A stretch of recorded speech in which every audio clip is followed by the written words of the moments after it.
Good morning, everyone. Thank you so much for coming out today. I think we will start. It is about 10 past 10, and if anybody is late, they can just join us along the way. We will be live streaming the event, and I just want to make that clear. We are also going to be recording, so if anything goes wrong with the live stream, there will be a recording of this event afterwards. Um, we will be live tweeting as well. Don't worry, we will not be tagging anybody individually, but we will be tagging your organization and we'll just say representative of X organization if everybody is happy with that. The format for today is really simple. I will just give some brief opening remarks, introduce our panelists. But perhaps before we do that, let me just say my name is Robin Pasensi. I am the party funding researcher at the NGO My Vote Counts. As I'm sure some of you may already be aware, My Vote Counts does very broadly democracy work across three platforms. One of that is money in politics. That is my area. We do inter-party democracy and coalitions work. And then we also do work on electoral systems and electoral reform. But before we get into really the meat of today's discussion, if I can just ask for a roving mic, if we could just go around the room, if you could just introduce yourself and say which organization you are from. Maybe we can start on this side.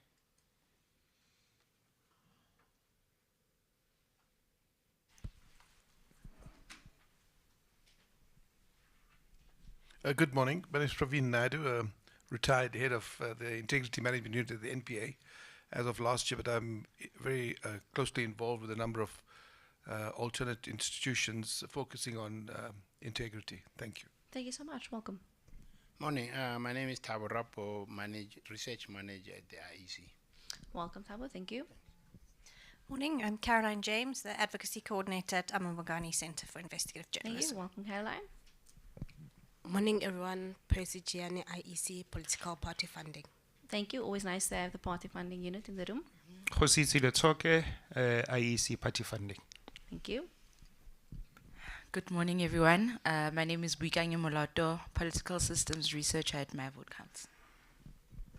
Hi, everyone. I'm Kristen Abrahams. I work at the Legal Resources Center, but I'm attending in my capacity as a National Committee member for Defend Our Democracy. Thank you so much. Hi, I'm Moira Campbell. I'm the head of communications at Corruption Watch. Good morning. I'm Zwandile Banja Atwa from Corruption Watch. Thank you. Thanks. Good morning. Gary Pino from the Human Sciences Research Council. Good morning. Daryl Swanepoel from the Inclusive Society Institute. Thank you so much. Thank you all for making the time once again to come out and engage in this conversation with us. Please don't let the chairs up front fool you. Today's discussion hopefully will be an informal one. Once we open up for sort of audience Q&A, hopefully there will be some good debate. And I'm sure our speakers will put forward some ideas that will stimulate a really good conversation. And I think that's an excellent segue for my introduction, because I really do think there's no better time than now to have this conversation around money in politics, as I'm sure most of you are aware who follow this matter quite closely. Yesterday we had the President assenting to the Electoral Matters Amendment Bill, and this is going to kick off amendments to the Political Party Funding Act. And this has been one of the preeminent pieces of legislation that has really governed money in politics in South Africa, and MVC has been involved in this work since its inception in 2012. And I do not have to tell this room, especially since we have Corruption Watch here, really about the influence that money and politics has in the way in which democracy unfolds, how people actually see their own interests unfold within that. Obviously, our issues with money did not originate during state capture. We have had many issues with the role of private individuals in our politics, the matter of do they exert an inordinate or an undue amount of influence on the functioning of our democracy over that of the public or the political will of the people.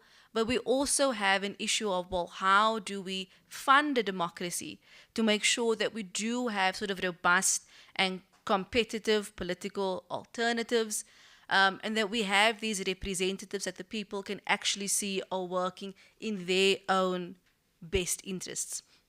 Now, I always like to make the disclaimer that we do not have the opinion that money shouldn't be used in politics. We understand that it is an inextricable part of life. We all need money. However, today's conversation is really about how do we obtain money in the political space, how is it used, and in what ways does it undermine or promote the values of democracy that we would like to see. And I think particularly given the, fraud process that the Electoral Matters Amendment Bill has brought on, and given yesterday's ascension of that bill, and it's now law, this is a very timely conversation. Of course, we are also a few weeks out from our national elections, and everybody is touting this as being one of the most important national elections we have ever seen.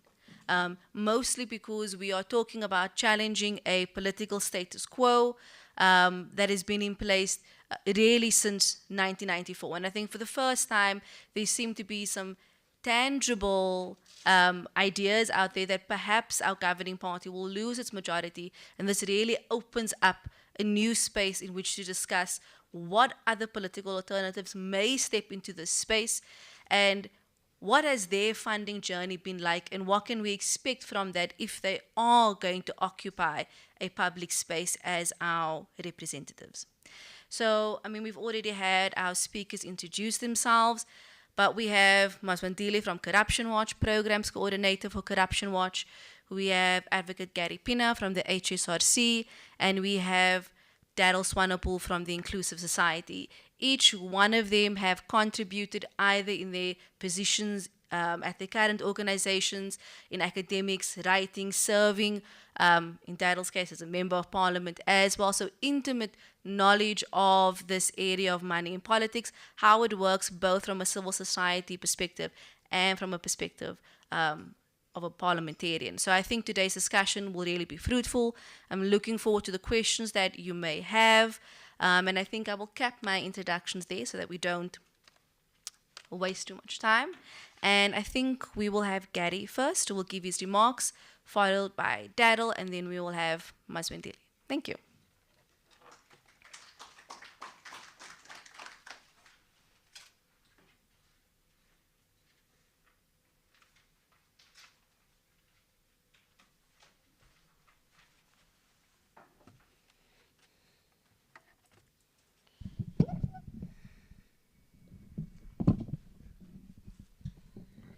Chaos begins.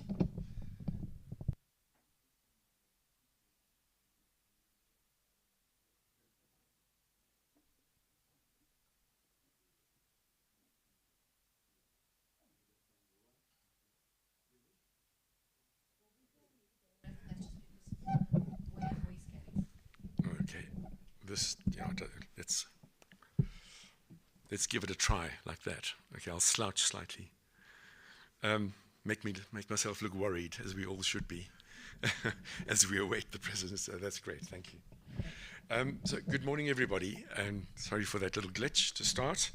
What I'm going to share with you in these initial few thoughts is some reflections from a variety of pieces of work, some research most recently done for the Electoral Commission on public opinion survey and experts' attitudes towards the implementation of the PPFA, its first year or so, or first 2 years. And that also includes work we did just the year before last for the Department of Home Affairs, similar sorts of issues and questions that they wanted us to look into. And then before that, we'd done, as part of a roundtable symposium with My Vote Counts, some thoughts on a gap analysis of the PPFA.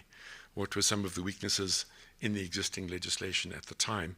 and some of those have been addressed, I'm pleased to say, and some still exist. So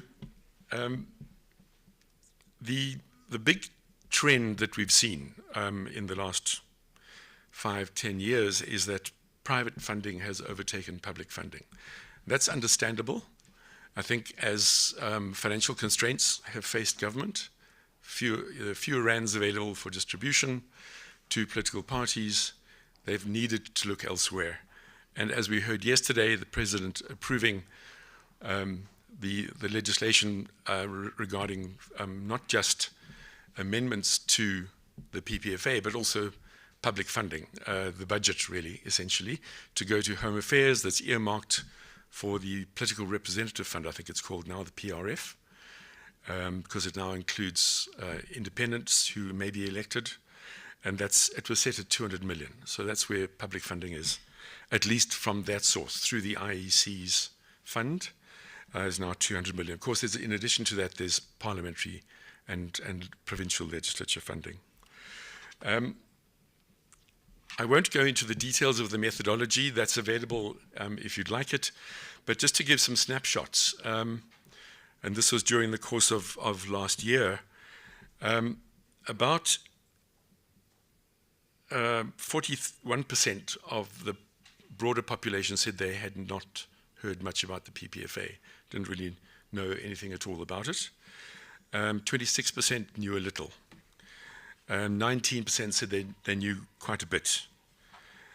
So that just was a quick snapshot, consulting about 5,000 members of the public who are on an app called, it's operated by BINU, called Moya Messenger. And it has several million users, about almost 1 million daily users.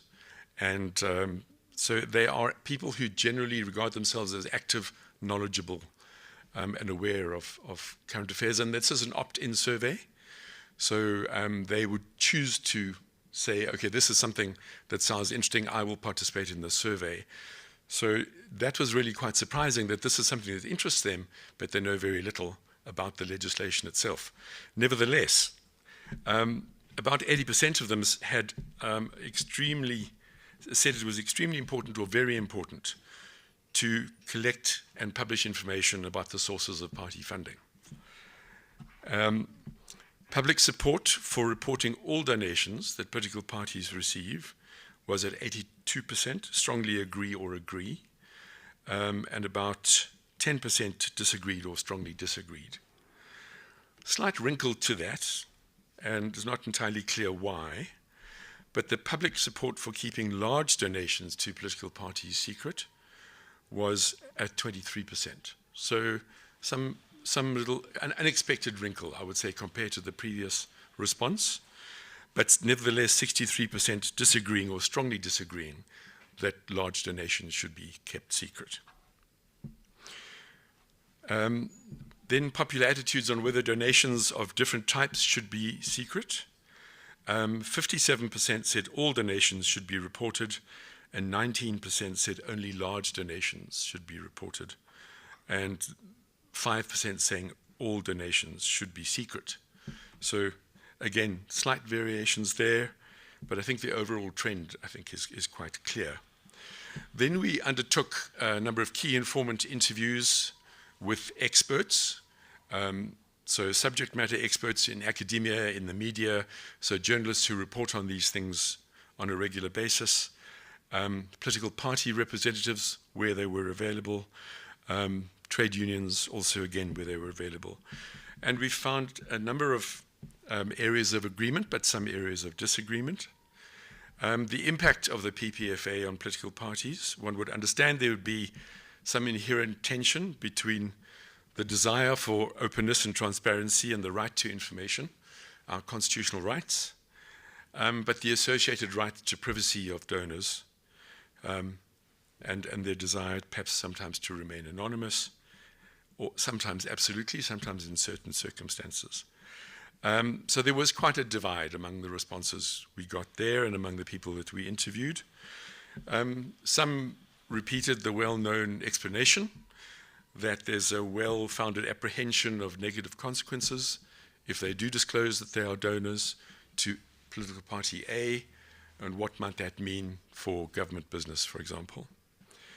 Of course, there was also at the time, the Zondo Commission report was coming out during the course of last year, at the same time as we were undertaking these various surveys and these interviews. And it was front and center in everybody's mind how much corruption had affected our body politic. And so there were reservations about what donating to political parties who were associated with state capture in the public mind and in the evidence tendered before the Zondo Commission, what would that mean? How would that money be spent? How would it be used? What would the impact be?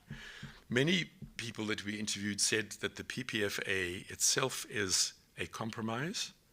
It might not be a perfect vehicle, it might not be a perfect framework, but it does represent a compromise that was achieved across a range of political parties in Parliament.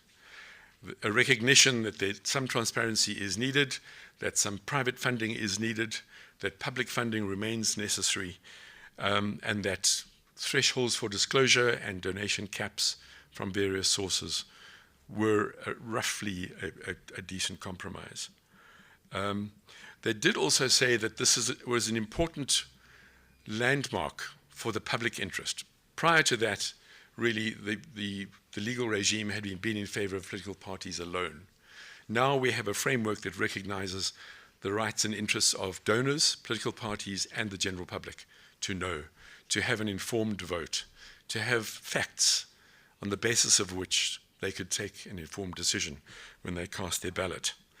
A lot of people that we spoke to, especially the experts, said that the data that we have in the first 2 years of the life of the PPFA is not enough to take any decision about whether or not it should be changed. Most people were saying we need a full electoral cycle. So at that time we'd had 2021, we'd just had local government elections to which the PPFA does not apply, and we hadn't yet had a general election, which we were about to have. So this could be an important part of evidence gathering to see what difference this part of the full electoral cycle makes. So that the PPFA essentially for these people was not yet field tested throughout that full electoral cycle, and changing anything would be really just too early, too much too soon. Political parties did say that they attribute the decline in their public funding to the PPFA. I think it's important to respond to that by saying, allegedly there was an impact because they didn't disclose any of their funding before the PPFA was passed, so we don't know what they were receiving before and what they were receiving afterwards. We know what they've disclosed afterwards. We don't know whether they've disclosed fully, honestly, and completely. The IEC has since released their first annual report that deals with these things, and there was some non-compliance, but largely it seems as though the main parties represented were compliant and had disclosed. But the other thing to bear in mind is that we were the PPFA was new, and a lot of people were watching, waiting to see what this meant for them as a donor. And therefore, perhaps initial donations therefore were quite low. I think that's really quite clear. In the year subsequent, I think we've seen from the donations disclosed on a quarterly basis by the IEC, donations have increased from private sources quite substantially.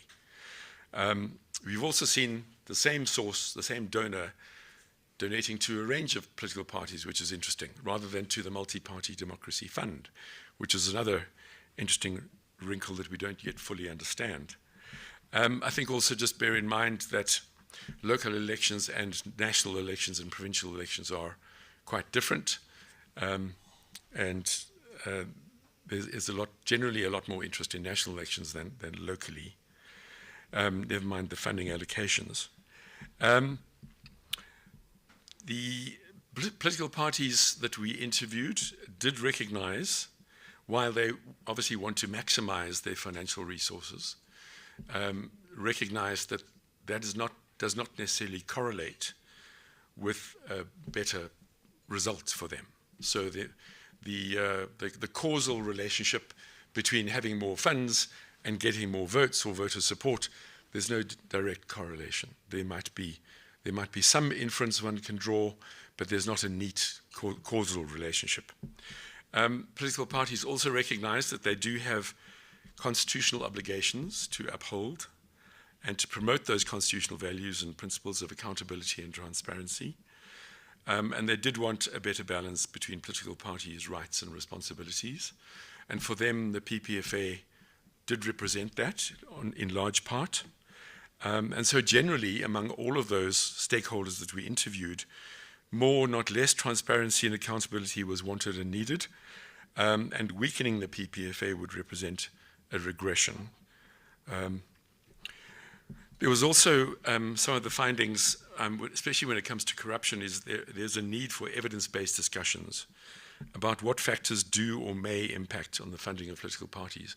We are operating on the basis of perception, remembering that the Zondo Commission was a traumatic moment for the country, and the evidence that was contained in those reports.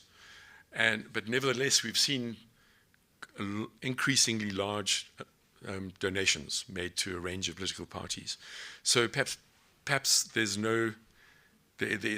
confidence in the system, confidence in the disclosure system, confidence in the IEC to oversee and regulate and to report, and confidence in donors who will disclose when required. I'll come to some gaps a bit later on, though.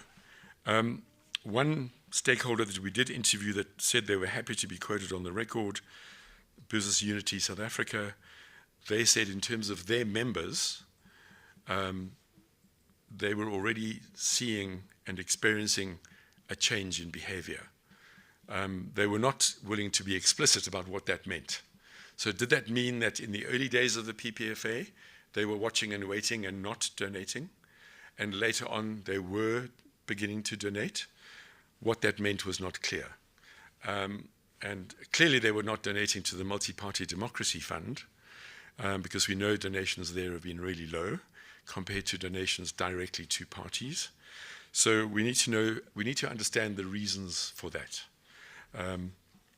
But also on corruption, I think people were saying that while the PPFA constrains the scope for corruption, it doesn't eliminate it completely.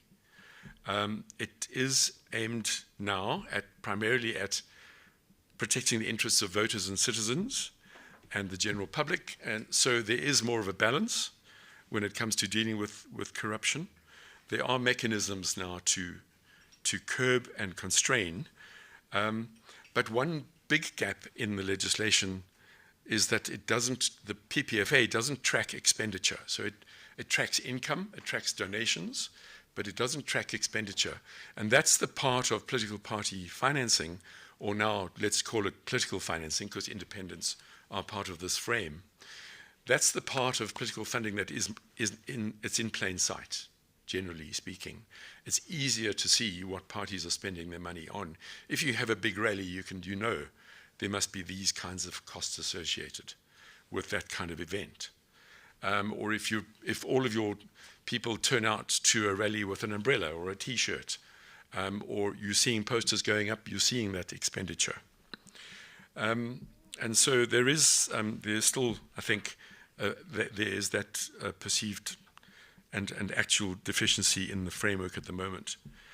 So what happens when it comes to expenditure? I'll come to some of the gaps a bit later on.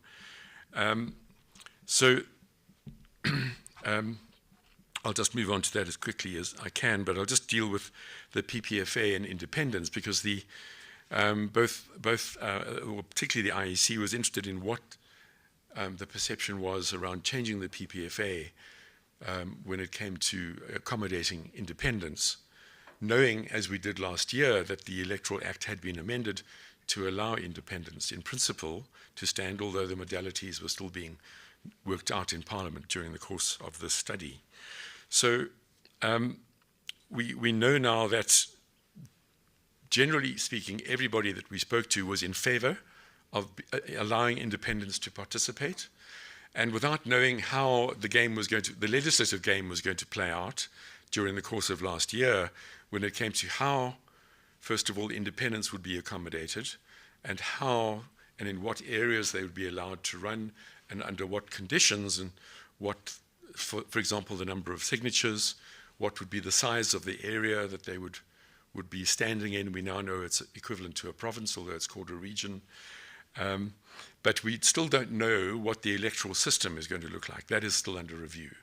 So will we have smaller constituencies ultimately? That process is still playing out. That electoral review, that panel has been, at least nominations have been called for. I don't know, maybe others in the room or online know whether or not that panel has been appointed and has begun its work. I'm not sure. But generally speaking, there was also, I think, a feeling that independents have a bit of an uphill struggle to compete on a level playing field. So while in the meantime they should be treated equally as much as possible, there's also a need for treating them equitably. But what that means would depend on how the legislation is finalized. And then when it comes to PPFA implementation, there was broad support and confidence in the IEC and what it was doing, and how it was being seen to be disclosing. We now have an annual report in the public domain, and we've seen that they've called out some parties for not complying. Those parties have been given notice. We've seen that the IEC has reported a massive roadshow of educating political parties in what the PPFA means for them and how they should comply. They exceeded their targets by almost 100% in terms of information sessions. So we see that in that annual report. But we also see that private funding is seen as a form of part of the rights of freedom of expression and association. And that's important. We also asked on behalf of the IEC, what do people think about public funding rather than private funding? So one as opposed to the other. So if there is so much concern about private funding, where it comes from, what its impact might be, what influence it might have on policy choices, despite one of the Oppenheimer family saying, we just give the money, we have no influence. Can we accept that at face value? Who gives away money for nothing? So that's the rhetorical question. So the question we needed to ask on behalf of the IEC was, do you think public funding would be a good idea? Should we ban private funding? And people said, in principle, great. That would solve a lot of problems. But practically speaking, there is such a demand for public funding for other purposes, just like meeting basic human needs. Our socioeconomic rights are not being met progressively. We're stalled in many respects. There's not a real progressive realization of socioeconomic rights. We still don't have a proper social security safety net. We still have too many of our population long-term unemployed, no form of income except a basic income grant that's just gone up by, not a basic income grant, I beg your pardon, what was it? Social relief of distress grant, I beg your pardon. Now 370, not 350 after a long time. So there's a sense that in principle it's a great idea, but in practice there are other priorities for public funding. But with the mix of funding, we need tighter regulation. So we need these disclosure thresholds to stay in place. We need the caps, the donation caps to stay in place, and we need the IEC to enforce rigorously and to penalize where there is no compliance. After, of course, an appropriate warning and assistance to comply, if there is a will to comply. The other thing is, what do we do about this untapped potential of the Multi-Party Democracy Fund? Why are people not giving to that fund? And might tax incentives, for example, for donations to that fund be a way to attract funds there? because that seems to be a way in which private funding could be sanitized, and maybe even a way in which foreign funding could be sanitized, coming in when it's not being earmarked for a particular party or for a particular issue. It's there, and it will be divided by the IEC and allocated according to the formula in the legislation. So, yeah. Moving on then to transparency, there's a need, I think people were saying, for more information, for all the sources of information to be collated and disclosed together. So at the moment we have some funding from private sources, we have some funding from public sources, we have some information obviously going under the disclosure threshold radar, we have some funding coming through Parliament. All of these things coming in from different sources. We have some funding that the parties may disclose in terms of the legislation. It's in-kind support. So where do we want a one-stop shop. We want somewhere where we can see where is all of that information. People felt a little bit overwhelmed by having to look here and there and everywhere. So I think people are wanting to see what effect this has on corruption, what effect this has on policy choices. They want to see that transparency so that they can know and see for themselves, is there any impact from the PPFA, good or bad? Some of the main transparency provisions, we know about the disclosure thresholds, we know about the caps from foreign donors, about 5 million a year, 15 million from local sources directly to parties. But there are some sort of uncertainties, and a lot of them arise from definitions or vaguenesses in definitions in the PPFA. So for example, the Multi-Party Democracy Fund may receive donations from any private source inside or outside the country, but it may not receive it from a South African organ of state or an SOE. It may not receive from a foreign government or foreign agency. But what do we do with German political foundations that are private entities, but they receive from public funding in their countries? So we know that one political party, in particular in South Africa, is receiving regularly donations from one such foundation. Should that be permitted or should it not? Why would a donor to the MPDF want to remain anonymous, which they're allowed to do in terms of the fund? What would be a plausible reason for wanting to stay anonymous, regardless of the amount that you give? The legislation gives the IEC the discretion to decide whether or not to agree to that request. It does give the Commission an important, I think, factor that it must take into account, and it's not quite a public interest override, but it must take into account the public interest in disclosure and the purpose of the legislation. But the purpose of the legislation is manifold, so it's to encourage private donations, but it's to also encourage transparency and accountability. So how the IEC might weigh up that request for anonymity in that situation is a little bit unknown for the IEC. They've got very little by way of criteria to guide that decision. It's also a little bit strange. The Multi-Party Democracy Fund and what is now called the Political Representatives Fund, in terms of the amended legislation that was signed by the President yesterday, they limit the scope for foreign influence on campaigns, but they do allow foreign private donations to the MPDF in order to do one specified thing, to ensure the continuous and vital links between the people and organs of state. Now, what does the legislature have in mind there? Here, an organ of state is allowed to receive perhaps some money to maintain links with the public and the voters. What would the organ of state do? And which organs of state might that be?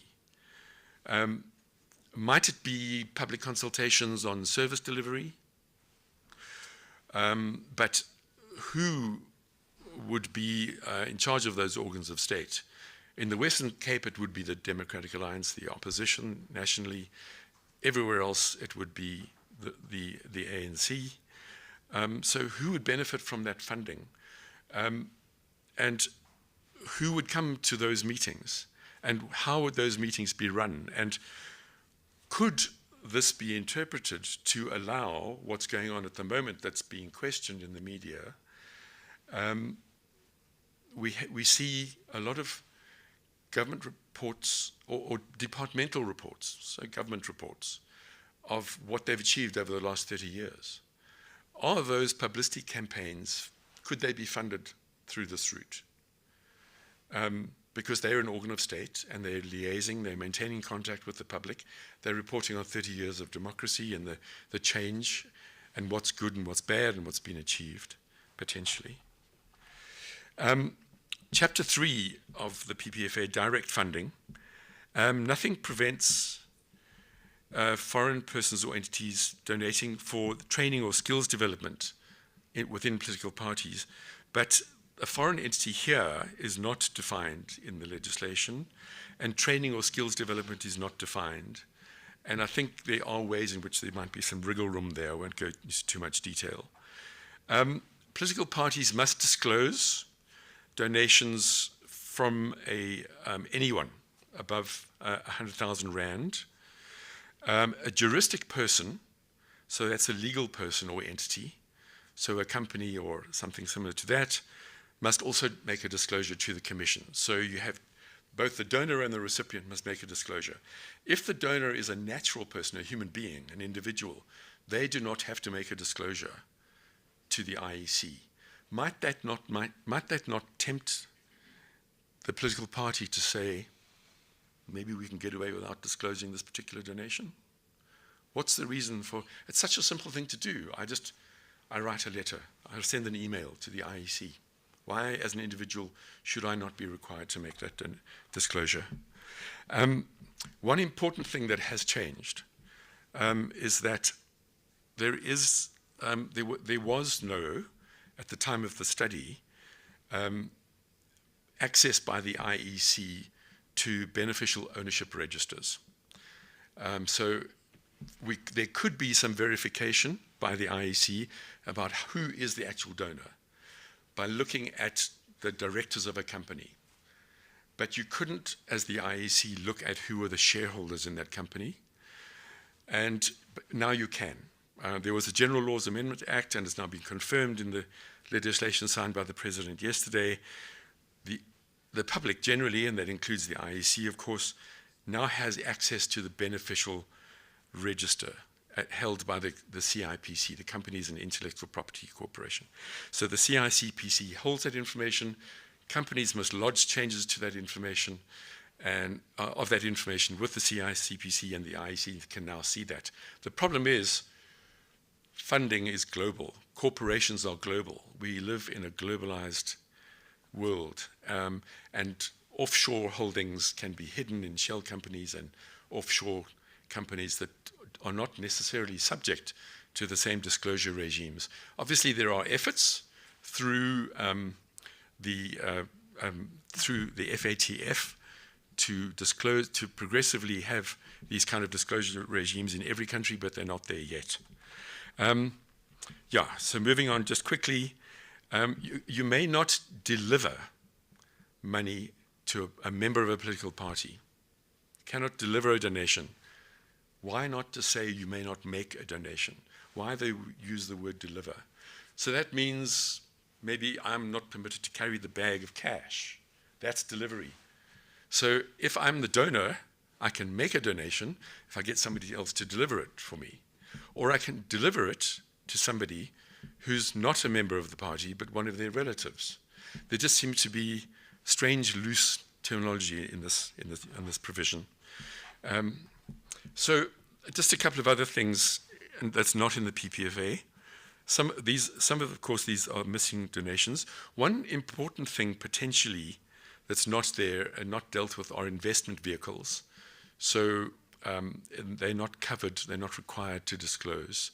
So if an investment vehicle, depending on its legal status, if it's a trust, there may be a great deal of privacy associated with that if the investment vehicle is a trust, and it's then not required to disclose anything.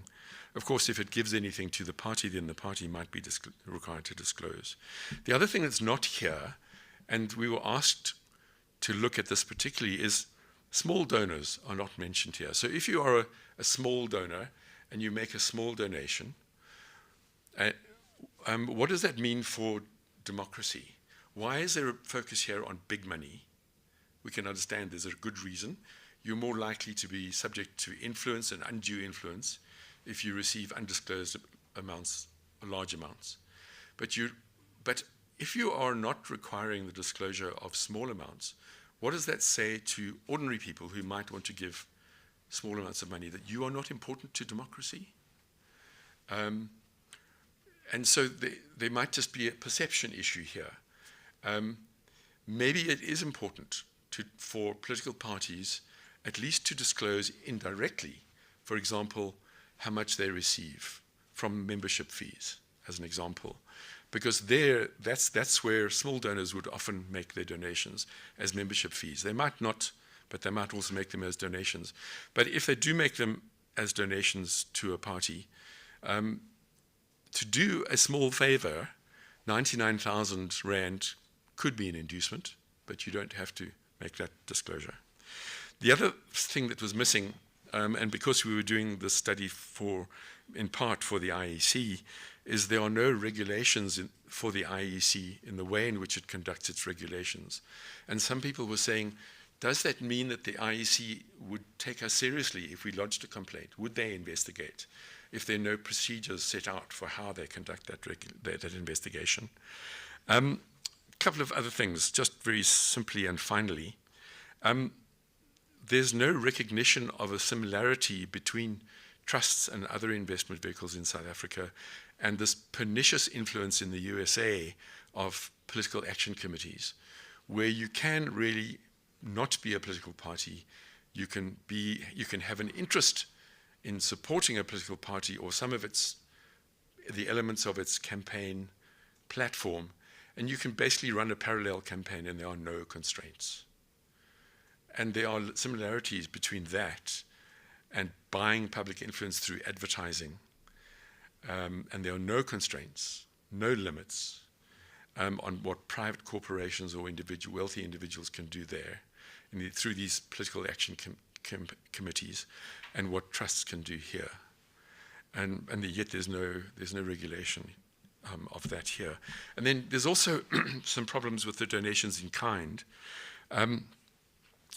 What is not, so there are some donations in kind that are required to be disclosed, but if they are donations rendered by me personally as a volunteer, and I render my services as an accountant, as a PR firm, as a lawyer, as a polling research company, I don't have to disclose that. That's not there. And then the final thing I mentioned before, I'll just end off with this. Why no foreign government donations to the MPDF? It looks like a perfect way to launder potentially risky money into our democracy. Let's have a discussion about that. I'm keen to hear your ideas. Thanks.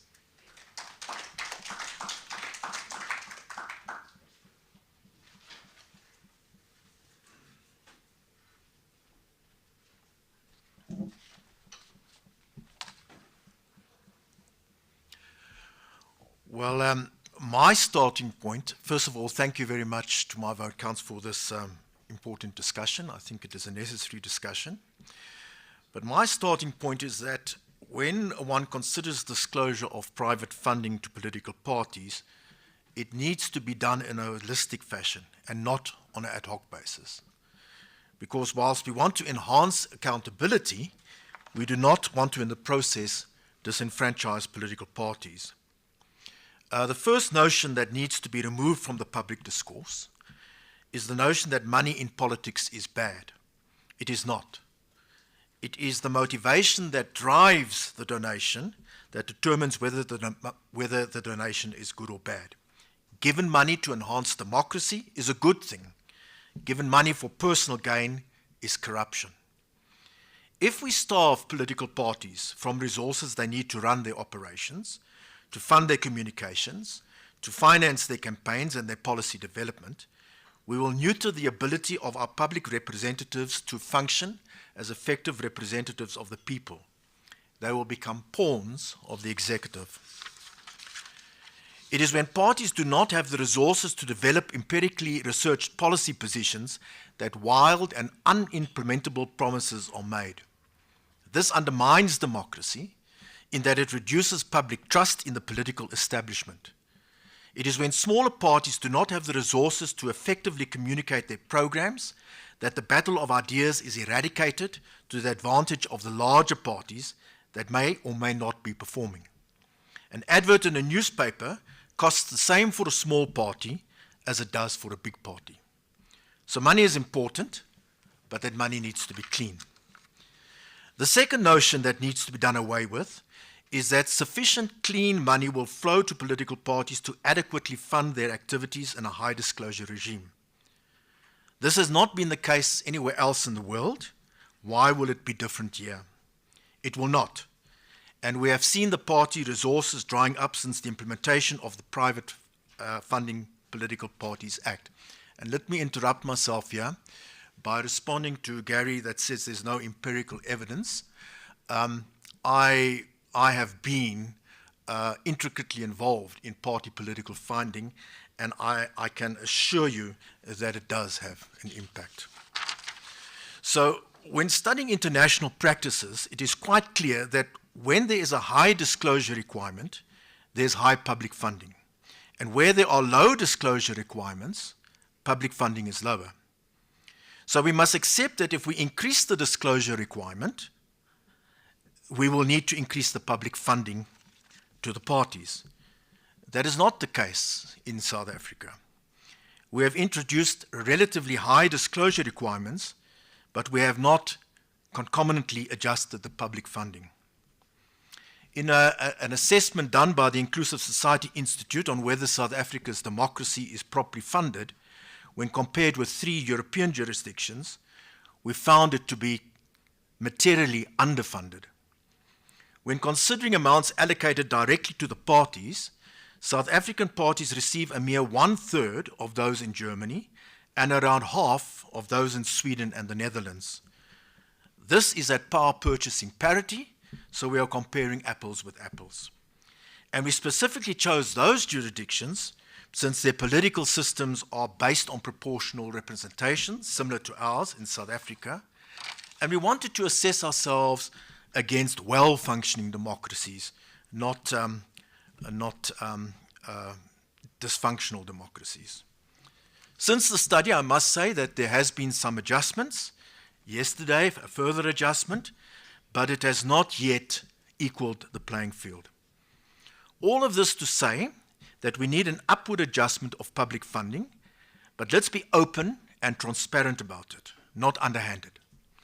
And this is where I'm very concerned about the methods envisaged in the Electoral Amendment Act, which basically will leave those decisions to the politicians. So politicians will decide what the parties need. In my humble opinion, and we said this to the Portfolio Committee, in my humble opinion, there is a conflict of interest. We made a submission to Parliament that these types of decisions need to be made by an independent body. We proposed that the Independent Commission for the Remuneration of Public Office Bearers, or some other institute, mandate be extended to include the provisions contemplated in Section 26 of the Electoral Matters Amendment Bill. That is the determination of the disclosure thresholds. This was, of course, laughed off, with the ministry suggesting that only political parties know how much money they need to run their parties, and that there are no independent individuals that know how political parties are funding. This is quite absurd, and the very reason why it cannot be left to the politicians. Now, I know that My Vote Count is wanting to do away with any threshold, and I'm not in full agreement with that, and Gary has also mentioned that, because of the disparity with the public funding. I may, of course, change my view if the public funding regime was improved, but not as it stands now. That said, there are clearly loopholes that need to be plugged. One of those loopholes, for an example, is connected persons or connected organizations. So I can have a group of companies, each one giving under 100,000 rand, but added together way over R1 million. That will not be detected as it currently stands. And then there are hidden commercial activities. Commercial activities of political parties do not need to be disclosed. What are those commercial activities? Through a commercial activity, you can influence a political party. It does not take rocket science, in my view, to determine that the money needed to fund the campaigns we are seeing unfold do not match the funds that have been declared to the IEC. So either the parties are not being transparent, or they undertake some significant commercial activities which do not need to be declared, which is a loophole, or they can teach the financial industry and the accountants a thing or two how to stretch your rand 1,000-fold. The latter not likely, considering that they are running the country's purse. But seriously, my view is that we need to balance a high disclosure requirement with the negative impact it will have on discouraging private donations.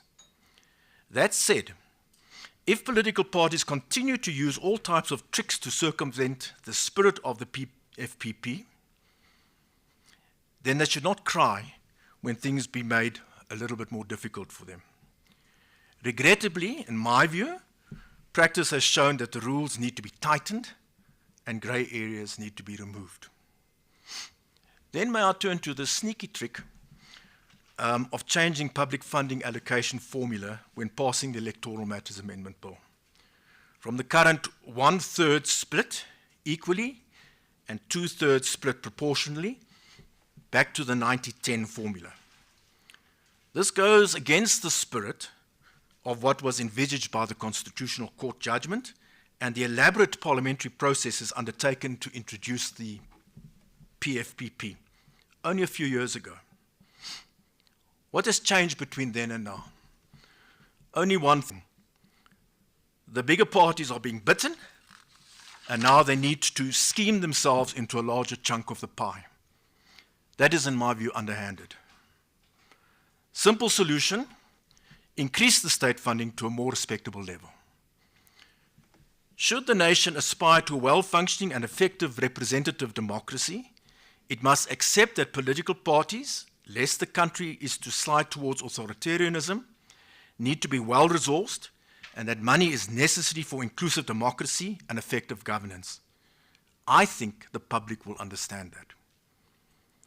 The respected International Institute for Democracy and Electoral Assistance, IDEA, says that the purpose of providing political parties with public funding is to promote pluralism and to stimulate the battle of ideas. That is, providing the electorate with a wider choice of policies by ensuring that all the relevant political forces are sufficiently resourced. By giving all parties access to funds for campaigning, it also serves to equal the playing field by limiting the advantage that contenders with access to significant resources have. Providing the extent of state funding is significant enough, it serves to incentivize obedience to the election rules. This is because political parties will fear losing access to public funding should they not obey the rules. The current 90-10, as in the act that was passed, goes against such thinking. It doesn't level the playing field. It simply perpetuates the current incapacitation of smaller parties. Maybe now that the big parties are becoming smaller, they may be open to new thinking. Way forward? In the short term, let's keep the pressure up for transparency. My Vote Counts legal challenge will go some way in assisting, but civil society will need to continue to be vigilant. In the longer term, as Gary mentioned, a new electoral model is now being developed for the 2029 election. Civil society must insist that not only the electoral system or the electoral model needs to be reviewed, but that the whole democratic ecosystem be reviewed. For this, we need to urgently take stock as to where our democracy is and where we want to be. It is not only the model that needs to be revised, it is also how that model will be properly resourced and empowered. With the new democratic ecosystem, will the new democratic ecosystem empower the people or empower the parties? Let us not forget that it is the parties that serve the people and not the other way around. Thank you.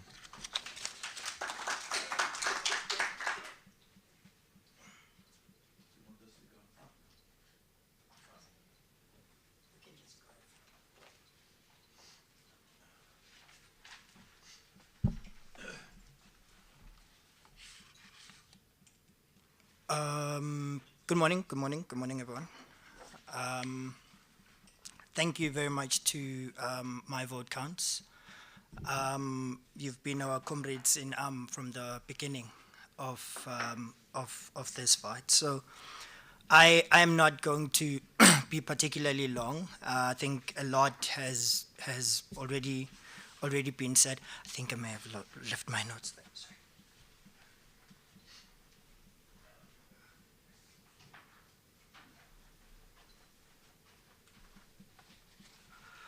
So I think a lot has already been said, most of which would have touched on some of the things that I would have liked to sort of speak on. I think Gary gave us a very good understanding through the survey that they have undertaken by firstly giving us the sort of change in environment which the survey then speaks on, but secondly, the loopholes that exist in the Political Party Funding Acts, and also the proposed solutions to those loopholes. Maybe things like the various definitions that are not necessarily clear, the type of donations and their disclosures as well, and also opportunities of corruption that then exist due to the lack of clear definition and some of the loopholes that then exist. And also the view of the public on the Political Party Funding Act, which is very, very much important. And also thank you very much for your presentation, because it really then speaks to the need for us to increase state funding for democracy and also political parties, so that we can then be able to sort of avoid the challenges that private funding brings to us. But of course, people will always ask, where will we take the money? Where would we get the money to fund this democracy? And I think this would also be an opportunity for us to speak about that. We have been able, through the Political Party Funding Act, to get to a point where, as Gary was saying, reaching a compromise with all stakeholders, be it political parties and civil society organizations. And of course, as we would all know, that political parties will never admit to having enough money. They're always in need of more money. So I think this was a very important compromise. But it's also quite disturbing that when we have really fought this fight and we get to this compromise, which was a long time coming. We have been working very closely with My Vote Count from the very start, since 2016, from mobilizing the public, getting to engage with various civil society organizations to see what actually could be done, to push and foster something that would draw us to where we are at this moment. The various submissions that have been made to Parliament. I know My Vote Counts has been quite frequenting Cape Town and Johannesburg for a very long time. And also being amicus curiae in some of the matters, particularly the matter that it led us to where we are now, which led to the Constitutional Court finally giving a positive judgment and pushing through Parliament until 2018, where the Political Party Funding Act was then finalized and then taken to the President, which was later signed in 2021. When we thought everything was moving smoothly, of course not entirely smoothly, we had our challenges, we saw the loopholes, and we were planning to challenge and engage Parliament in different matters. But then there was another issue, which yesterday, and we were briefly engaging now on how the Electoral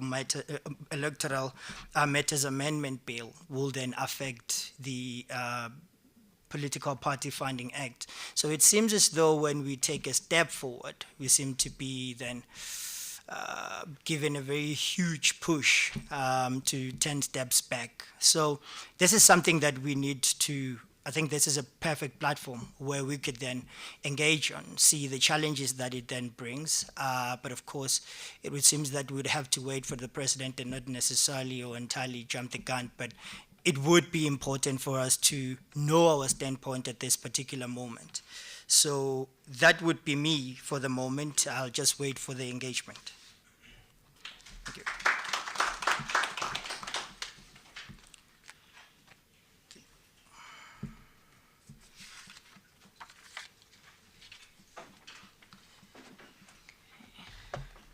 Okay, I'm not that tall. I hope that works. Thank you so much, Gary, Daryl, Mazwandile. I think those were really interesting and provocative inputs that I hope we are going to stimulate a really good discussion. I myself, very selfishly, have listed a number of questions, though I promise I will not hog the limelight and I will not ask all of them. But I think now, before I pose a few questions and before we open up to the rest of the floor for some of their inputs and questions as well, now that all of you are here gathered in front, is there any response that you would like to make, any comments or follow-ups to any of the other presenters?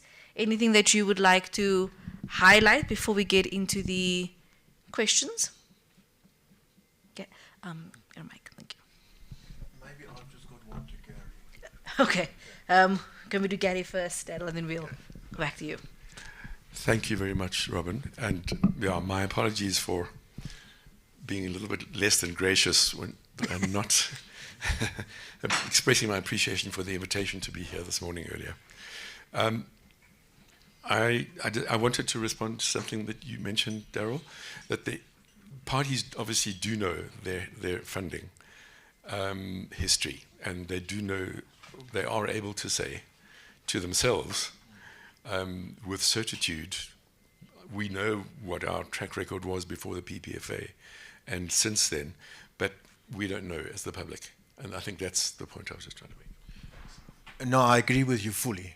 And I think there is no empirical evidence out there in the public's view. I'm just saying it from a practitioner, from a person that was intricately involved in political party financing within political parties. I know the impact, but that's because I know it. The public will obviously not know it. My question to Gary is that if I heard correctly that the political parties indicated that weakening the PFPP will reflect a regression. Okay, that's what they said in your discussions with them.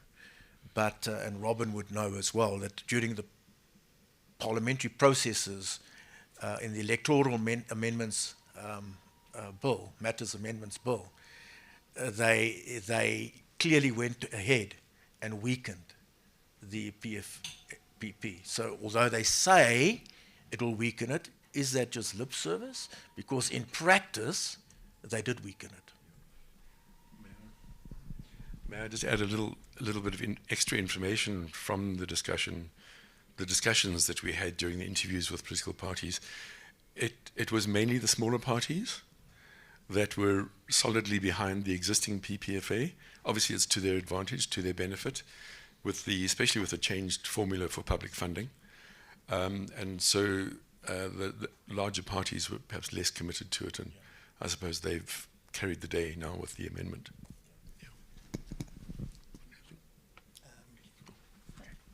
Okay. I think actually I'm going to start then with that point about what we have not known about our political parties before we had the introduction of the PPFA. And I'm going to be a little bit provocative, and this is to all the panelists, is if we did not know what our political parties disclosed previously, do you think, and perhaps this is cynical to assume, that the issue that political parties have on behalf of their donors is not so much that they're going to see just a general decline in these donations now, but rather that the way in which they were receiving their monies before the PPFA was not quite above board or quite in the manner that the PPFA is requiring of these political parties today. And if that is not one of the fundamental issues that political parties are actually facing in trying to get private funding. Any one of you may take that question. Okay. I see that Tabo's hand is going question. up as well. Do we have another mic?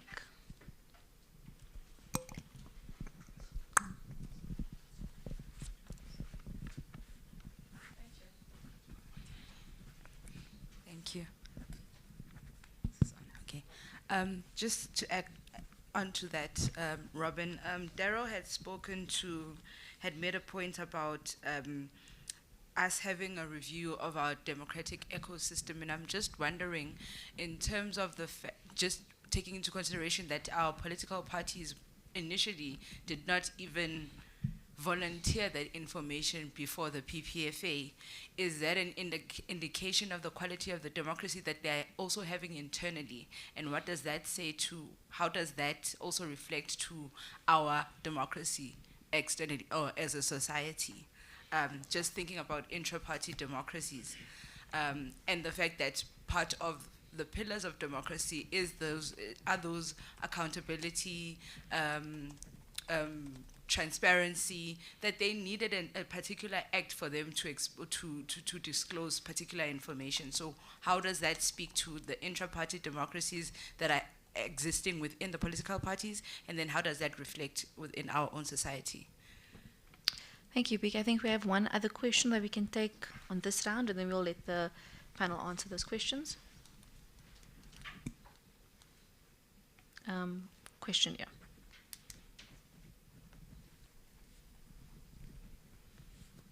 All right, thanks for the presentations. I was curious about what Darrell said.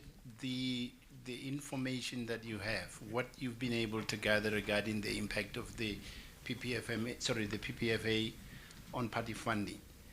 What kind of information do you have? What's been, I don't mean you to disclose sort of sensitive party information, but to what extent does what you know about the impact of the negative impact, to what extent does that discount what the parties have been able to do to avoid some of the provisions of the Act? Is it the impact, does it include some of the, we know that the PPFA is not that perfect. It's got some of the loopholes that Gary was mentioning. Is it irrespective of those loopholes that the party has, some of those impacts have been able to have a bite into political party funding? Have they been able to be, the impact has been to that extent that even with the loopholes, I'm just thinking that if the PPFA was perfect and it didn't have any loopholes, would the impact have been total? To what extent would that have been so much that the parties are already complaining about it, even despite the fact that it's not perfect, it's got those loopholes, and I'm sure they've been able to go around some of the provisions to keep the funding up. Okay, thank you. I know, Daryl, some questions were posed to you directly, so perhaps we'll start with you, and then we can hand over to whoever wants to jump in and tackle any of the questions.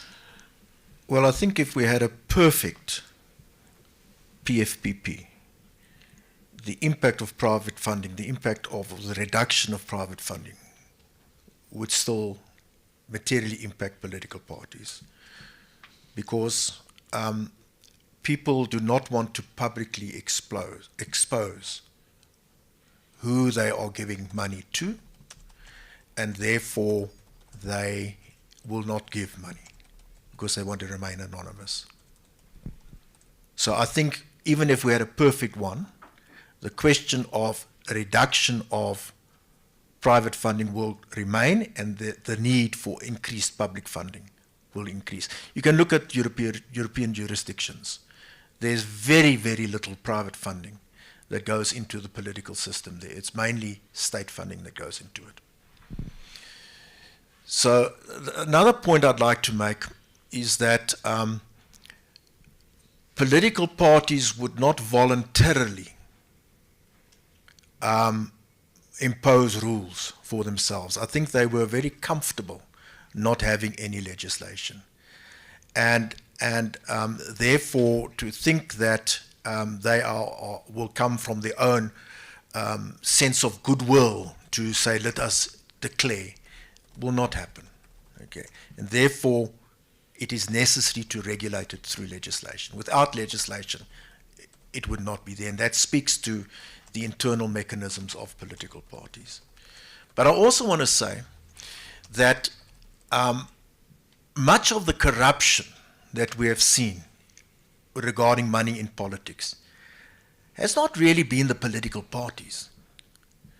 It's individuals within political parties that have gained, that have taken backhanders or been part of dubious financial arrangements. It's not necessarily the political party, but individuals that have benefited from this non-disclosure. Thanks. Thank you. Robin, I think you posed a question to me. Yes, I did. I hope I wrote it down correctly. One of the larger political parties we interviewed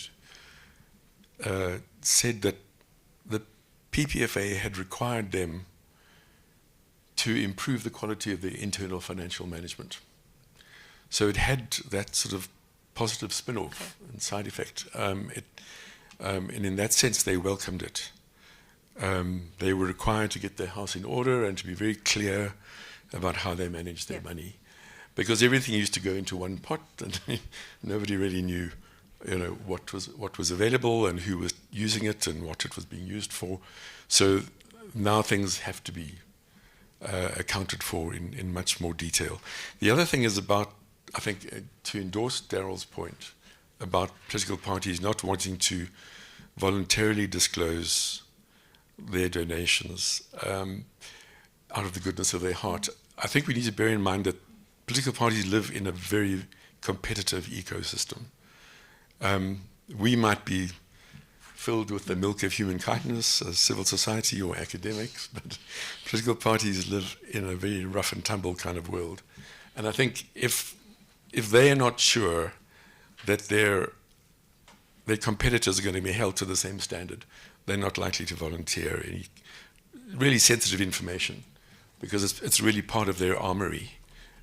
So I think it's understandable that we needed the legislation before anything would come out. Thanks. Hey, I think there was also the question about ecosystems for you, Darryl. Just remind me of it. Are you covered, PK? Okay. Actually, I would like to pick up on that point that both you, Gary, and Darryl have mentioned here about sort of the impact of funding, or for donors rather, because they don't want their donations to be made public. And I'm just wondering if either of you could speak to, put for us in very briefest terms, what is that fear really? Where does that come from?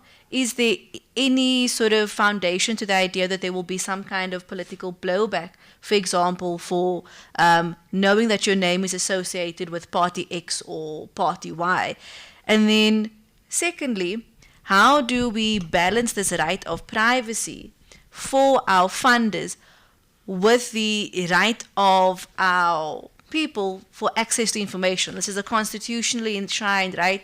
We have PIA, which specifically talks to access to private funding information. And of course, we have the PPFA. So how do we balance those two imperatives? And I'll open up to the room if there's any other questions on this round. Can we get a mic? 1, 2. Just 2 points. Firstly, given the motivation of political parties not to disclose, is there, what would you, I mean, is it fair to us to assume that they would always claim that there's a negative impact on their funding, even if there isn't? I mean, how would we be able to verify that there hasn't been any negative or negative impact to the extent that they make it out to be? And secondly, based on the work you've done, have you seen are there any donors that have provided funding across all political parties, and does that mitigate any blowback, any prospects for blowback against them? If a donor, I'm sure there's been donors that have provided funding to both DA, ANC, and EFF. Does that in a way provide some sort of protection against the negative consequences of being seen to be funding one political party, especially if that leads to negative consequences in the form of a response from other political parties, especially the ruling party? Does that make sense? I think there was one other question there. Thank you. 2 questions. Number 1, is it possible within the context of South Africa to future-proof the review? You spoke of a review of the political ecosystem. Is it possible to do that within our context? Because we seem to be playing a catch-up game every time. Something happens, then we change the law. Something happens, then we change the law. Can we make sure that we write laws today to prevent something in the future? Number 1. Number 2, in an attempt to level the playing fields for all political parties, would you advocate for public funding of all parties? And this is considering that currently in South Africa we sit with about 580 odd registered political parties. Would you say it's advisable to put public money, and do we have enough public money to fund parties in the way that parties think it would make them viable to do what they need to do? Thanks. Can I be very forward as your facilitator and tack on just if you could also address for the questions around the negative impact of funding, because the question obviously was also, if you're donating to many parties, does that mitigate some of the blowback? And if in answering that question, if you could also relate that to the Multi-Party Democracy Fund. We have had many donors donate to multiple political parties. Why not the Multi-Party Democracy Fund? And then to tack onto the last question as well, would this be public funding only for represented political parties, for all political parties that are registered and contesting elections? What would that look like? Particularly if we are afraid of what sort of unfettered access that private funders could possibly have. And we know that if you are a new party, an unrepresented party, that is the only funding that you have access to. Okay, I will hand over to our panelists.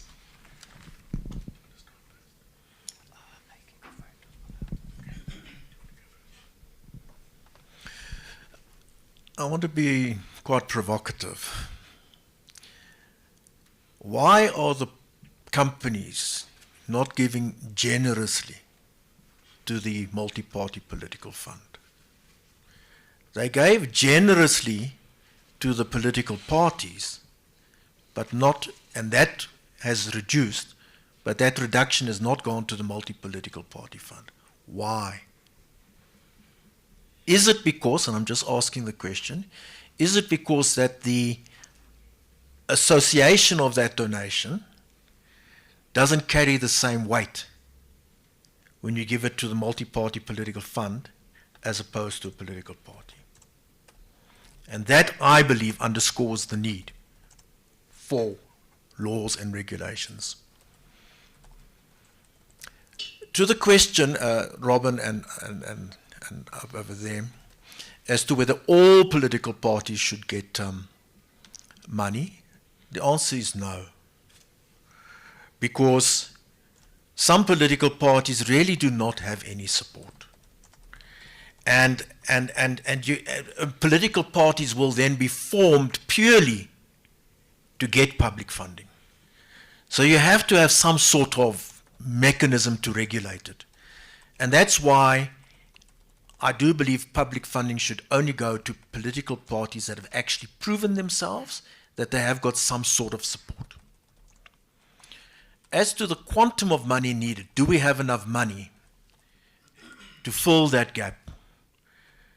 In the biggest scheme of things, it might be that we need another 500 million or billion rand or something to properly fund the public funding of political parties. But in the biggest scheme of things, that's a very small percentage of the budget. And I think the public need to ask themselves, do they want a democratic system that is empowered, that works, that can deliver for them, or do they want the trappings of a democracy without it being effective? And I mean, if you just look, I made the point that political parties need resources to do empirical research. Nothing stops a person from coming out there and saying, we're going to give every person in this country a house. It's an unrealizable dream. But then you cannot blame that party either that because they haven't had the ability to actually come up with empirical research to say how they're going to fund it, etc. So I think there's a balance that needs to be made between cost and if you want a properly functioning democracy, you must accept there's going to be a cost. Thanks. I'll try to answer a selection of questions that I think I can cope with.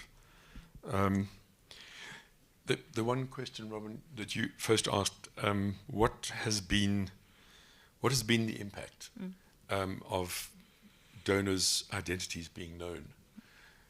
Now, I mean, the Democratic Alliance has for many years said, and I don't know how true this is, I have no knowledge of my own in this regard, they say that their donors don't want to be seen to be donating to the DA because they believe that will rule them out of fair competition for government contracts. I honestly don't know if there's truth to that.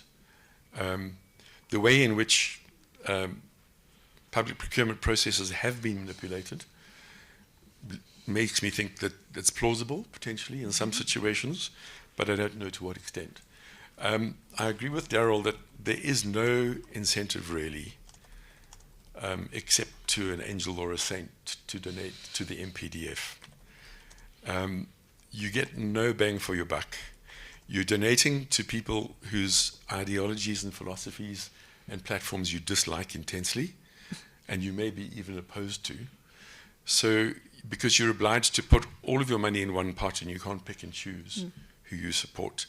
So, I understand Patrice Motsepe and others, Martin Moshal, donating to a number of political parties because they're able then to choose. I like that platform, I like that platform, and maybe it will mitigate the blowback against me if I'm donating a little bit, to one and to another. And so I think there is a strategy to that. There's also, even though you're donating to a party A and a party B, and they may disagree intensely about certain things, you may nevertheless get away with it by saying, well, even if I've given to your opponent, I've given a little bit more to you, and so let's talk about what we can do together in terms of policy choices and policy direction. I don't know. Is it possible to future-proof our democratic system, our ecosystem? No. I think human beings, look, it's a matter of power, and I said this when we launched this research at an IEC symposium initially, and my presentation was not just IEC-related results, it was all of the other things mixed in, so don't blame the IEC, please, for anything that I've said. It's a hodgepodge and a combination of various things. But a very prominent book some years ago was called Money, Sex and Power. And that's the world in which we're working here. It's about power and it's about influence. And money is used very often as one of the tools of the trade to buy that influence. And that's the reason that it has to be regulated. That's the advantage of making these large donations. I think it does give you negotiating power, even if it's some way down the road, and it's maybe if something happens, or you may need to future-proof your own company or your own financial interests. But as a system, I think we're talking now about, Daryl, you mentioned the excellent point earlier about why funding political parties is important, is that it is important for them to go through a decent process of policy development. Otherwise, all you get is a shopping list of promises that cannot be kept, or that are internally incoherent and contradictory, or just populist in nature. And so money is needed to do that. But you can also, as a donor, you can also do that. You can protect your interests by supporting that kind of activity. But I don't think it's possible for us even to future-proof our constitution if we have some political parties who are saying, let's ditch the constitution. And there's still this narrative that the constitution was a sellout. I think, like the PPFA, the constitution was a compromise, no doubt about that. But it also is a toolbox for improving our country. And it does offer instruments, even to expropriate land. And I'm one of those people who don't believe we needed it to change the constitution to enable the expropriation of land in the public interest. The tools are there. We just need to use them in the way the constitution sort of envisages that they should be used. So, but if you do come across a party that is populist and does gain significant power, even if it's in a coalition, even the constitution or parts of it can be at risk. So I don't think there's a way to guarantee that we can future-proof our political financing regulation. I think the lesson that I think we can learn from elsewhere around the world is that you always have to renew and review your party funding regulation system or your political finance regulation system. We must get away from the party thing. Independence on our part of our reality. I think the clever people will always find a loophole in no matter what law you have, and so your law always has to be reviewed and updated to take account of negative innovation. So I think that's the way to future-proof ourselves, is to always be on our toes, always be ready to defend our democracy, always be ready to defend our constitutional values and principles, and not just be satisfied with what we have. I think to answer the question about level the playing field, I agree with Daryl. You can't fund 500 parties, some of whom have no support to speak of, and might just be there for what they might be able to get from the public purse. I think a way in which we might consider funding more political parties is by tying public funding to membership fees. So on a rand for rand basis, public funding could match membership fees. So that'll be an incentive for a political party to genuinely get the number of signatures that they need to support their candidacy, or an independent to do that, or for a political party to say, I've raised X amount of money from membership fees, and despite the fact that we represent largely poor or unemployed people, we've raised this amount of money. Now the state must match that funding.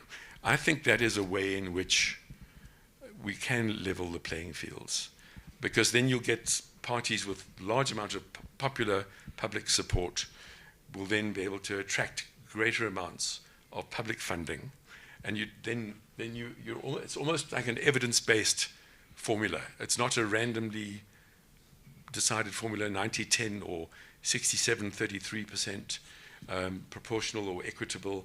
It's almost a hard evidence-based. These are our fees, and these are the number of donations we received. And if you get them into a bank account, you can then track these are coming from individual people, and they're not one big donor claiming to donate on behalf of 100,000 people. Those would be perhaps some of my suggestions. Can I just add something before we hand to you, because I just want to build on what Gary said, okay? There are two truths in the room. Gary is right, we'll never be able to future-proof our democracy. It's always evolving. But you are also right in that we are also always playing catch-up. So I think what we have here now is, with the electoral system review, there's an ideal opportunity to, in that process, look at the whole democracy in a more holistic fashion. It's about the model or the system. It's about how do you make that system functional and effective and work. And it's also about how to involve civil society in our democratic process. At the moment, civil society is actually just, we have to fight our way in to the, whereas it should be part of the political system, because our constitutional democracy. And if and civil society is actually an organ of state, in fact. So it's a holistic. It's the role of civil society. It's the functioning of our participatory democracy. It's about the system, and it's about the funding. I think there's an ideal opportunity between now and 2029, but for that we need the political will, and somehow we need to get our politicians enthused to actually look at it in that way.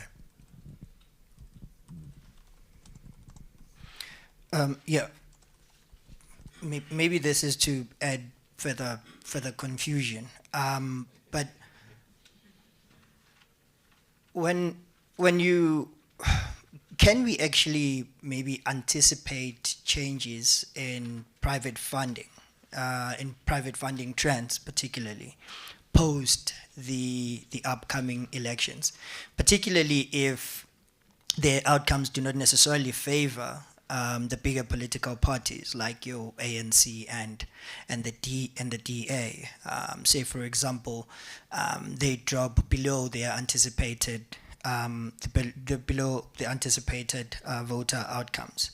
And would we then, in that particular, if that happens, anticipate a further maybe decline in private funding, or would this maybe stimulate more interest in participatory democracy, where we would see increase in private funding? And what is quite interesting that come as some of the suggestions from the survey that you shared with us, Gary, is that there are people who are proposing sort of further tax incentives to individuals and organizations that would make contributions or fund political parties. Would that assist? Good question. No, excellent input. Thank you so much. And I would just like to pick up a few strands that all three of you have touched on. And I'm just interested firstly in how do each of you envision us, because I think the word compromise has come up quite often, especially in this conversation about how do you future-proof something, not remain stagnant, viewing our laws, our constitution sort of as a living body of work that must respond to the current needs. But in place of that, while we wait for that to happen, how do we live with the compromises of, let's say, the PPFA, or even in fact the Constitution, when it actually affects the way in which people currently live in a democracy? So, for example, yesterday we had the passing of the Electoral Matters Amendment Bill. We're going to see a change in the public funding allocation formula under the PPFA to a 90-10 split. Daryl has already mentioned that this is going to severely hamper the competitiveness of smaller parties. For example, me as a voter, what do I do when it seems as though there are fewer political alternatives at my disposal, for example? But then also just sort of tacked onto that, if we use Daryl's words about being a participatory democracy, if civil society is viewed as being integral to that, how do we actually keep and sustain a movement in the face of this sort of ever-changing milieu that we are talking about? Party funding has been on the lips of CSOs since 1994. It's 30 years into democracy. How do we keep that sort of participation going? And I'd like to open up Moira, question, and then Caroline as well. Sorry, so you may have addressed this, but it just occurred to me that prior to the PPFA, there was a lot of opacity, right, around funding. And obviously that was sort of dependent on patronage and relationships that were established, sort of without us knowing the extent of those relationships. So what I'm interested in is how would we sort of dismantle that, bearing in mind that, as you said, one has to have the desire to further the democratic principles, whereas you already have this kind of established patronage network that may be operating sort of simultaneously, sort of finding, loops and loopholes to get around that. So for us, certainly as Corruption Watch, I mean, we look at all the, the whole issue of sort of beneficial ownership and what that was raised. How do we uncover that? So we might be able to move ahead on the one hand, with trying to encourage funding in the multi-party democracy fund, but at the same time, these patronages, they're still operating. So that's just a question. Thank you, Moira. We have one other question on this side, and another one. Thanks. There was a point made about tracking spending in politics. Now, we track money coming into a political party. How do you see tracking spending working? Do you also say, if you start spending 100,000, tell the commission in that way? And I know in other territories, they track campaign funding, but how do you see that working in our context? Thanks. Thank you. Then we'll have a final question. Thanks. I just got two comments and questions, really. Gary, I know you mentioned the concept of transparency and that perhaps there's a need for additional requirements, that it's one thing to make the donations public, but perhaps we need something more to examine the consequences of that and the impact. And I just wondered if you thought that was something that should be legislatively added on, or is it, if it's the role of civil society to be doing that sort of analysis and examining it and sort of putting it up, or whether it's the IEC or another public or independent body should be providing some of that analysis. And then another comment, just I'm wondering whether one of the reasons there's sort of opposition to the publication of funding is perhaps because we've been over focusing on corruption and the role of bad actors in party funding, and whether if we slightly changed the focus to lobbying rather than the sort of very obvious problem of corruption. We know that that's a case, and that's been the focus because of what we found in the Zondo Commission and our experience. But if we got people to understand that one of the reasons we need transparency is because we need to understand how specific interests are influencing public policy or party positioning, perhaps that, I wondered whether in some of your experience, whether that might be a way to encourage more parties and then more donors to recognize the need for greater transparency. Thank you. I'm not sure, Gary. You have the mic. If you'd like to begin. Okay, thanks. If I may start by responding to Daryl's point about participatory democracy and how civil society needs to be automatically seen as having a right to be at the table.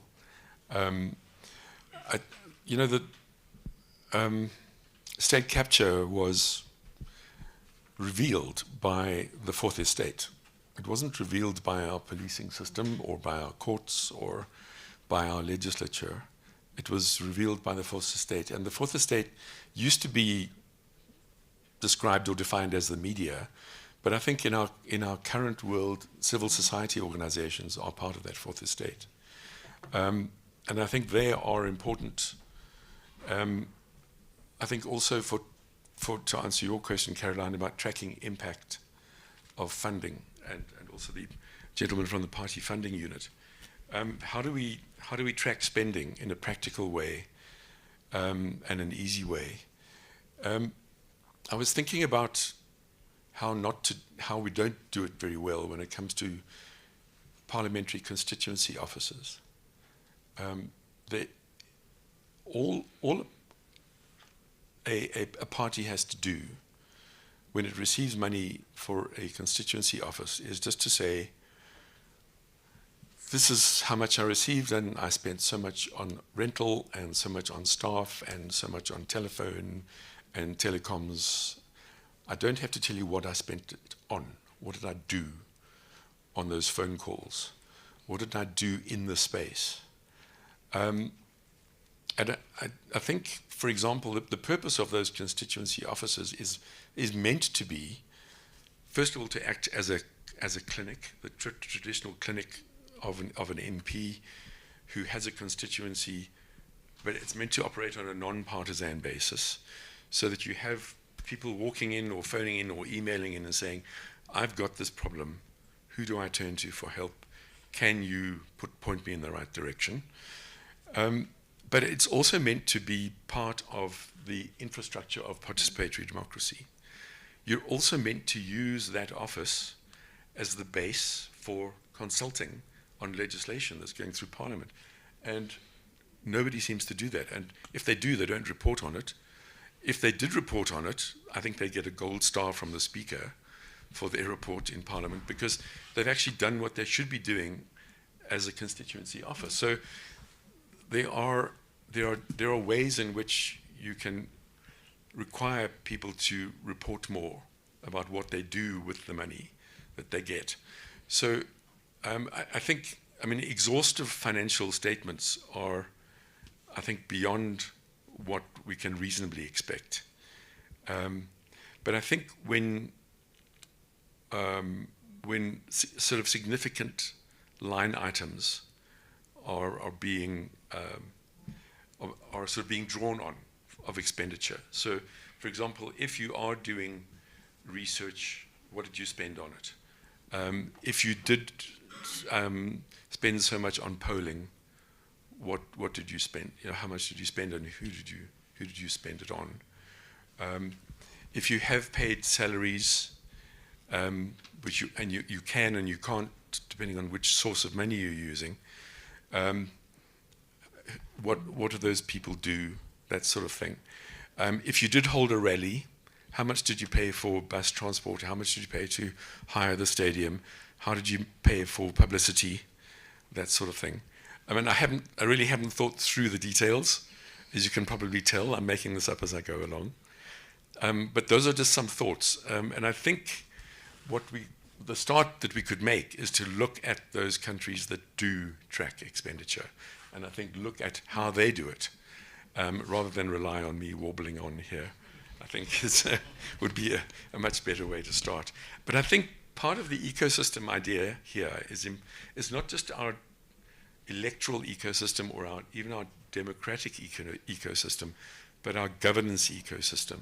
Because Moira, you raised the question of these patronage networks that existed before the Zondo Commission and before the PPFA.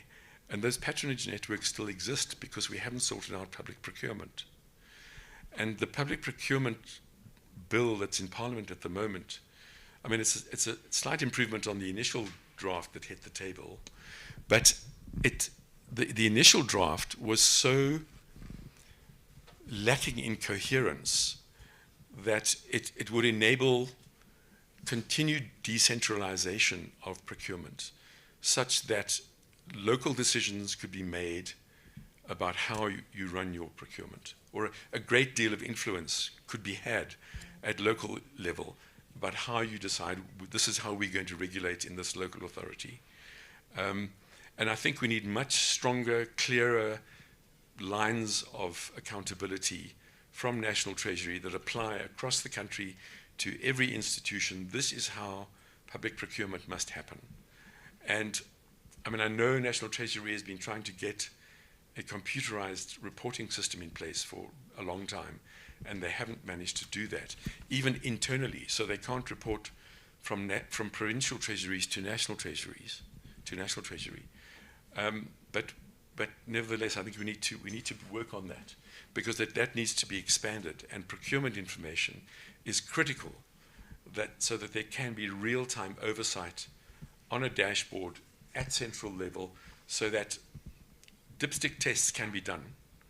Let's just quickly take a look at that municipality in that province today.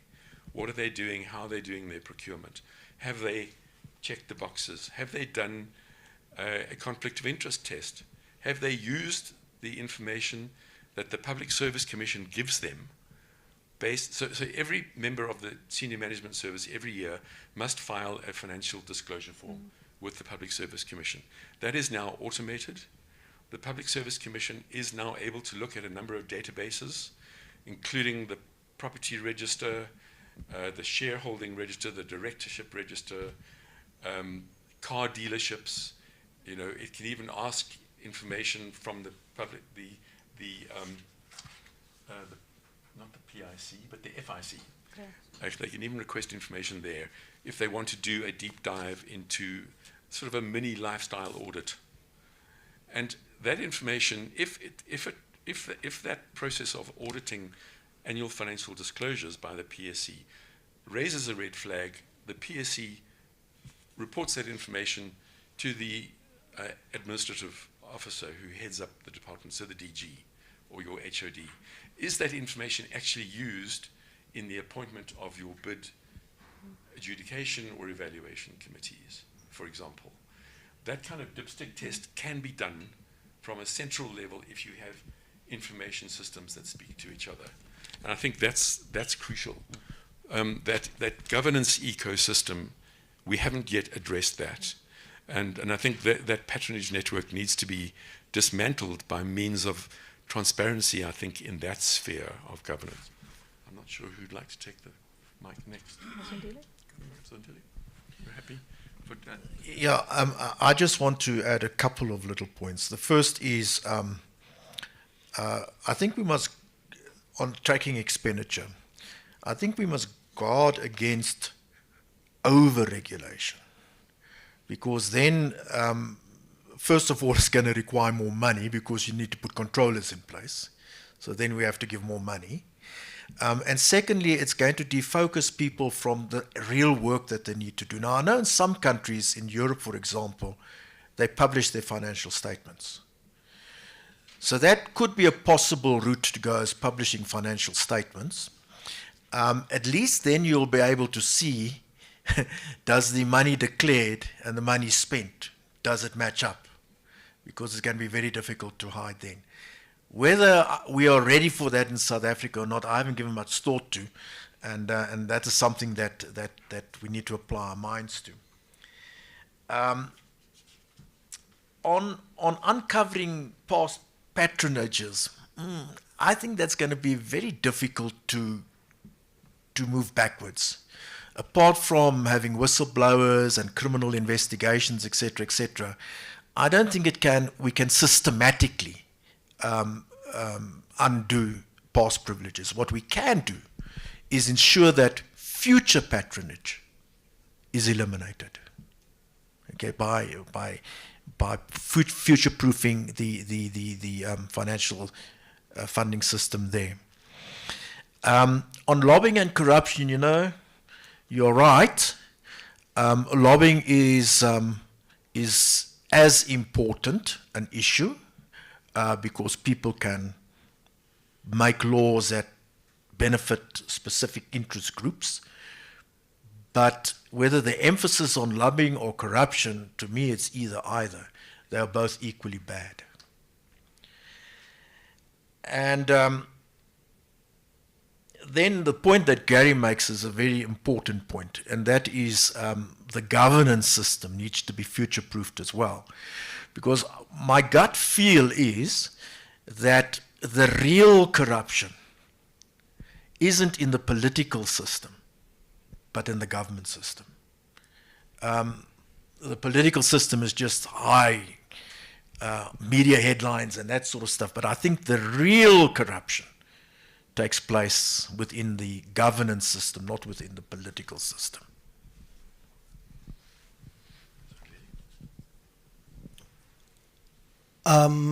Yeah, sure. I think maybe we did not necessarily touch on the concern that I had raised about the anticipation of the outcomes of the upcoming elections, and what role would they play for private funding.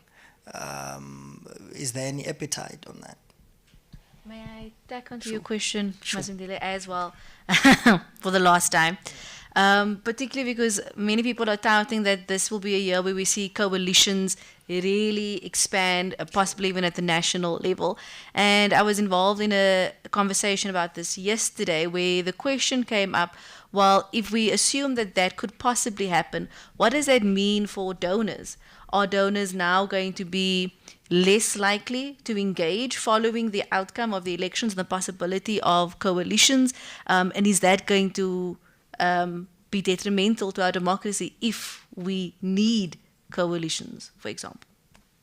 I don't know if any of the panelists would like to take that. Yeah, I think we need to speak to donors. It was one of the suggestions we made in one of the studies, is that there's a need to find out what incentivizes and disincentivizes them, what are their concerns. I think then we can either do that, or we can wait to find out where the money lands afterwards. And if we have a decline in donations compared to those that have been sort of trending in recent quarters. So I mean, but just to go back to Darryl's point and the one about the patronage ecosystem, if I may, I forgot to mention that we have with the Electoral Matters Amendment Bill at least one good thing, is that there is another criminal provision in PRECA about donating in expectation or anticipation or in exchange for a promise of any influence in a contract. So there's an element of lobbying that's covered there, but the focus really is on that promise coming to fruition. But also, PRECA itself has been amended to make it an explicit offence to exchange these same things, one for the other, the promise of a tender for any bribe or benefit, or the promise of a benefit. So the net is closing. The problem is the actual prosecution. I mean, it's all very well to have the laws on the books, but the prosecution is very difficult. And that's why I think the transparency and the clear governance lines of accountability are more important. It's the prevention that's more important than the remedy after the fact. It's getting the systems in place, yeah, I would say. But I honestly couldn't say more about coalitions. I don't know much about coalitions. Yeah, to respond to you, because there wasn't transparency in the past, it's difficult for us to really empirically decide what the rationale is behind donations being made. So we cannot, because we don't know what the past giving patterns were or motivations were, it's difficult to say what the motivations are going to be in the future. My guess is that the donors will have to have more parties to play in a coalition. If there's one party in government, you play one party. But there are 2 or 3 parties in government, you have to play 2 or 3 parties. And you might only have a certain amount of money you want to give to the political dispensation. So you might want to split that money. So individual parties might find that their large donations are reduced in order to spread it across more players. But that's just a speculation, and that's just a guess, as I say, because we don't know the past, because of a lack of transparency, because we don't know the motivational patterns, we can't really say.